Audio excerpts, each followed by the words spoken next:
Hey everybody, it is Professor Parish, and welcome back to English 122. This is week 9 of our class. So I talked last week about weeks 8 and 9 kind of being our midway point in the course, and they really are.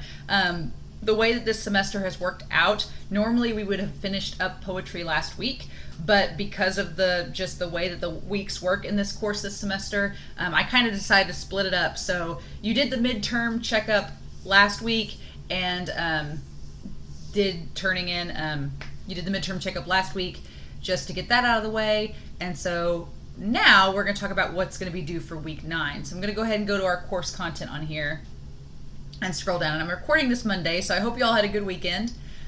Like I said, your grammar checkup and the reading response 3 was due for week 8. And now this week we're going to finish up with turning in our poetry paper, doing the poetry exam, and then getting back to our discussion forums. So we took a break from discussion forum, and now we're back.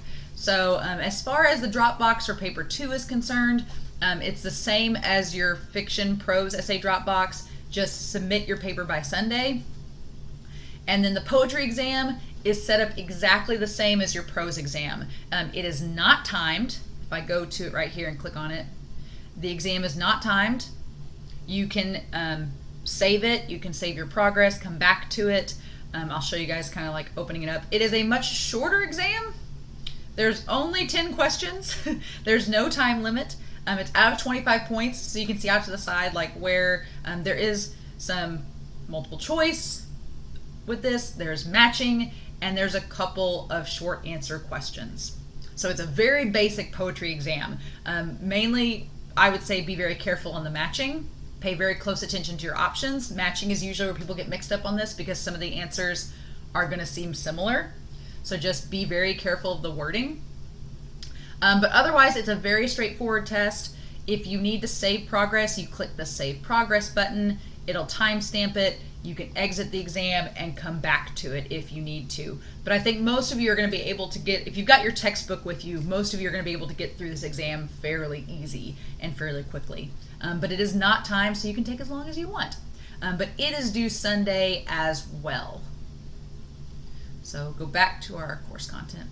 So the paper and the exam for poetry are due Sunday. And then the discussion forum, I'm going to show you that in here in just a second. And then this week we're also going to finish up talking about poetry. We're going to talk about the last couple of chapters as we round out our poetry section and mark off our halfway point. So let's go ahead and talk about the discussion forum. So for week 9, if you scroll down here, I always put week 8 and 9 together here. We're talking this week about persona with poetry and myth and illusion. So what I want you to do is this link right here, Poetry Out Loud. What I want you to do is go to this link, and you'll notice that there's a lot of poems. So when we talk about meter and things like that, I'll go back here for just a second. When we talk about meter and tone and the way that we say poetry, poetry can really be looked at in 2 different ways. It's when you read it and when it's spoken. And those 2 experiences can be drastically different. When you read a poem, or much like when you read any story, we internalize and have our own voice that reads it. So I know a lot of people, when they read books and they see the movie adaptation, they get frustrated because they're like, oh, that's not how I envisioned this person sounding or looking like. It's kind of the same way with poetry. When we read poetry, we give a voice to those words and we say them in a certain way, so that when we actually hear it spoken out loud, it can be very different than how we internalized it. And some people like that and some people don't. So taking what we know from chapters 19 and 20, which I'm going to go over in this lecture video, I want you to go to this website, this link here, and choose one of the poems to listen to aloud. And there's a lot of poems here.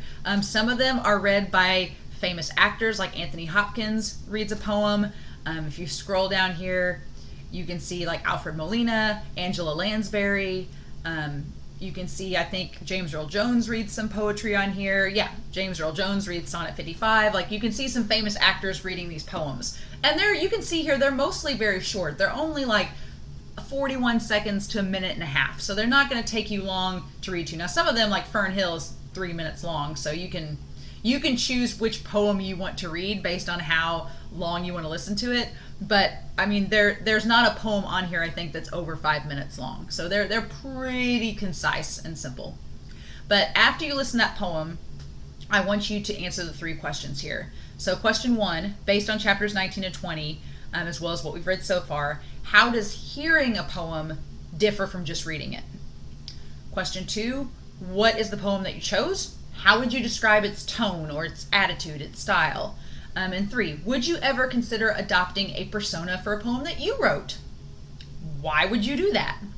So if you would not consider adopting a persona, I want you to explain to me why. And if you would, I want you to explain to me why as well. So these are just kind of applying the terminology and the things from these last couple chapters we're going to look at and applying them to the poem that you pick.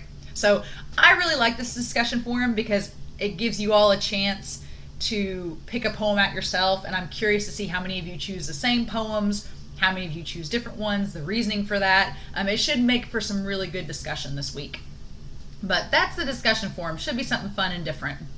The last thing I want to talk about in this video, we're not going to talk about drama yet. That's next week. Next week we'll also talk about MLA. I'm going to save that for next week's discussion too. So this week we're just going to round out and finish up our last section of poetry. So if you go down in the resources page to week 8, we're going to use the same presentation we did last week. We're just going to use the last couple of slides. And so then, let's see here. All right. So chapter 19, 20, 21, and 22. There's not a lot of terminology between these last couple of chapters, but I do want to go over them. So chapter 19, minimize this so we can all see it. Chapter 19 is persona, and we've talked about persona in prose. In prose, persona is like a mask. It's a face that you adopt that's not quite accurate to how you really are. In poetry, persona is more like a voice instead of a mask. Persona is that vocal narrative that you adopt when you read a poem out loud. And there are different ways you can convey persona. One is confessional. Confessional is much like it's highly personal and intimate. On page 853 in our book, there is the ancient Greek poet Sappho. I love Sappho. She's one of the only female poets that we get from that time period, if not the only female poet. And some people have a conspiracy that she's not even really a woman. She's just Socrates' like pen name. And I'm like, nah, she's a woman. But she writes a lot of poetry about love and romance, and it's very intimate. And we don't really think of ancient Greece as being like this kind of intimate, kind of sensual poetry. It is very sensual. If you've ever read any of her work, it's make you blush. But that's kind of the confessional style. The persona of a poem can be real life experience. It can be kind of a guarded or secretive in nature, depending on what the subject of the poem is about. It can be detached, so it can seem like distant. And it can also be an imaginary character. So, for example, most people know who Dr. Seuss is. If you've read the Lorax, or if you've read any of his poetry books, Cat in the Hat, his personas are often characters. They're just imaginary characters that he uses to tell his poems and give it a voice. So I think that's kind of cool. It's very creative and imaginative. Chapter 20 talks about tone, which our chapters describe as the language of emotions. So tone is the attitude that we create through our words, especially in poetry. And there's some terminology here that kind of applies to that. So one of them is understatement, which we've talked about in prose. We talked about that with Kurt Vonnegut. Dylan Thomas's Do Not Go Gentle Into That Good Night on page 880 is a great example of a poet playing down emotions to create a stronger impact. It's just basically this idea that you're clean and concise and minimalist, but your words are very powerful, so that when we, the audience, read them, we can interpret them in our own way. And usually the human mind, when people say the human mind can be more imaginative than any story can be, this lets us kind of fill in the gaps as the reader. And so it's a pretty effective way of conveying emotion. Elegies are poems of mourning. They're kind of similar to like a poem obituary or tribute. A parable is just a brief story that has a heavy meaning. So our book is obsessed with the legend of Icarus, with the myth of Icarus. There's so many Icarus interpretations in this textbook. It's kind of ridiculous. But Icarus is a parable. It's a short story that has a pretty solid meaning and purpose of teaching a lesson about hubris, about seeking and taking advice, about pride, about being greedy. It's got a lot of themes going on in that short story. Again, our book is trying to define irony in another way. In the sense of poetry, it defines irony as a wry, humorous effect, bringing out truths that we prefer to hide. I'm not crazy about this definition, to be honest, but it is in our textbook that they use tone to kind of create an ironic effect sometimes in poetry.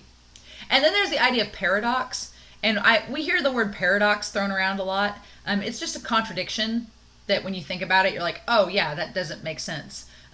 When two things, you're kind of like backed into a corner and both options are not good. That's a paradox.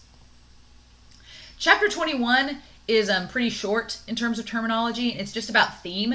And theme is just really the purpose. We've talked about it in prose.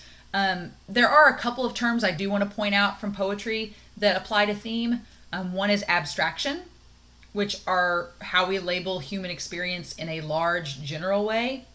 Didactic is when we teach ideas that have already been accepted as quote-unquote truths.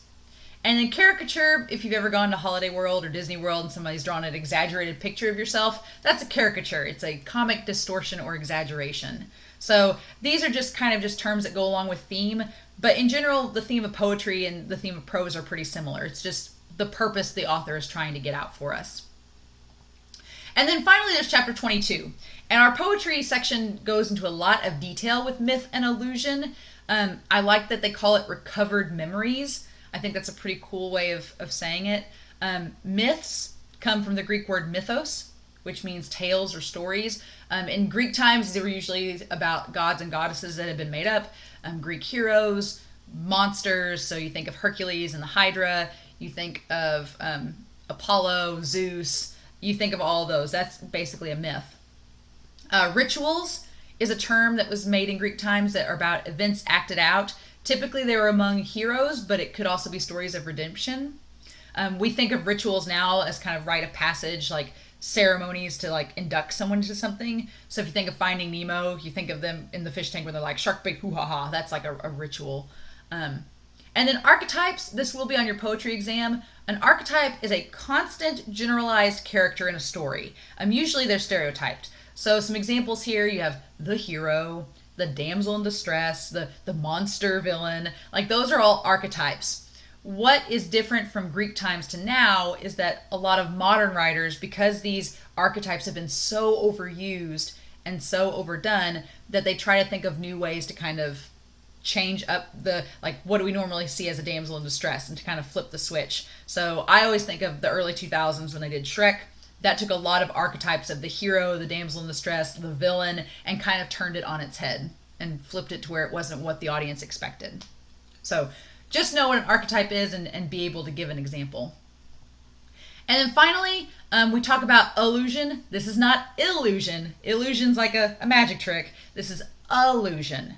And an allusion is a callback or something that leads to a flashback of something in the past. Like it's just referencing something. When you tell someone that you're alluding to this, when you say you're alluding, you're referring to something that's happened in the past.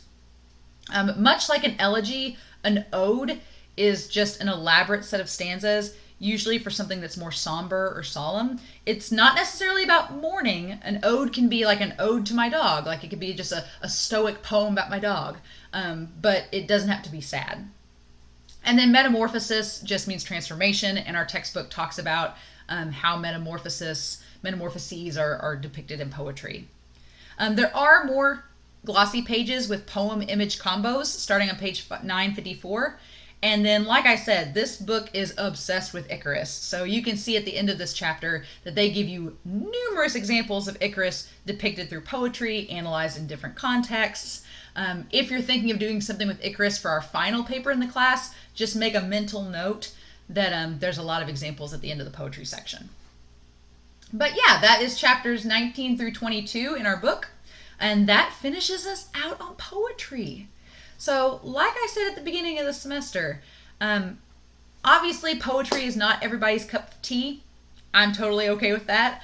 But I hope that these last couple of weeks, going through this terminology and breaking down poetry, and with this week's discussion forum where you all actually get to hear people reciting poetry and saying it out loud, I hope that it at least gives you an appreciation of the genre. It's not for everyone, and not everyone can write poetry, and not everyone that writes poetry is good at poetry. But it is a genre of literature that really emphasizes us using language to its most potential, to its utmost potential. And so I hope that at least, even if you still don't like poetry, I hope that this section has given you a better appreciation or understanding of it, regardless. So that's all I have for this week.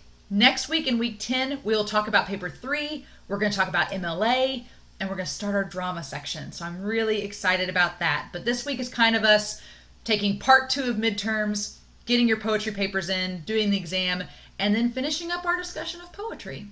So if you all have any questions at all, please don't hesitate to email me and let me know. I will be grading this week, so hopefully you'll get your grades updated by the end of the week. As always, stay safe, take care, and I'll talk to you all again very soon.